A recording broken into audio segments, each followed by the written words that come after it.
नमस्कार दोस्तों, आज हम जानेंगे क्यों तुलसी ने भगवान विष्णु को पत्थर होने का श्राप दिया। तुलसी पूर्व जन्म में एक लड़की थी जिसका नाम वृंदा था। राक्षस कुल में जन्मी यह बच्ची बचपन से ही भगवान विष्णु की भक्त थी। जब वो बड़ी हुई तो उनका विवाह राक्षस कुल में ही दानव राज जलंधर से संपन्न हुआ। राक्षस जलंधर समुद्र से उत्पन्न हुआ था। वृंदा बड़ी ही पवित्रता स्त्री थी, सदा अपने पति की सेवा किया करती थी।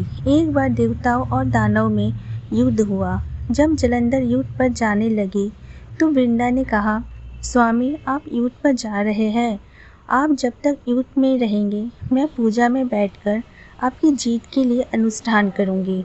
जब तक आप नहीं लौट आते मैं अपना संकल्प नहीं छोड़ूंगी। जलंधर तो युद्ध में चला गया और वृंदा व्रत का संकल्प लेकर पूजा में बैठी गई। उसके व्रत के प्रभाव से देवता भी जलंधर को न हरा सके। सारे देवता जब हारने लगे तो विष्णु जी के पास पहुँचे और सभी ने भगवान से प्रार्थना की।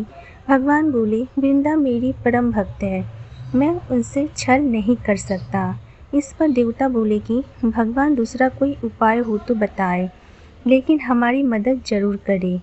इस पर भगवान विष्णु ने जलंधर का रूप धरा और वृंदा के महल में पहुंच गए। वृंदा ने जैसे ही अपने पति को देखा तो तुरंत पूजा में से उठ गई और उनके चरणों को छू लिया। इधर वृंदा का संकल्प टूटा। उधर युद्ध में देवताओं ने जलंधर को मार दिया और उसका सिर काटकर अलग कर दिया। जलंधर का कटा हुआ सिर जब महल में आ गिरा तो वृंदा ने आश्चर्य से भगवान की ओर देखा, जिन्होंने जलंधर का रूप धर रखा था। इस पर भगवान विष्णु अपने रूप में आ गए पर कुछ बोल न सके। वृंदा ने कुपित होकर भगवान को श्राप दे दिया कि वे पत्थर के हो जाए। इसके चलते भगवान तुरंत पत्थर के हो गए। सभी देवताओं में हाहाकार मच गया। देवताओं की प्रार्थना के बाद वृंदा ने अपना श्राप वापस ले लिया। इसके बाद वे अपने पति का सिर लेकर सती हो गई। उनकी राख से एक पौधा निकला।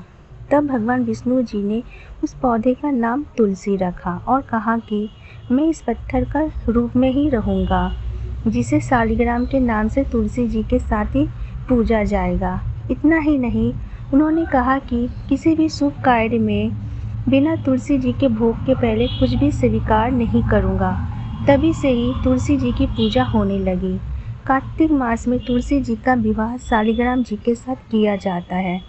साथ ही देव उठावनी एकादशी के दिन इसे तुलसी विवाह के रूप में मनाया जाता है।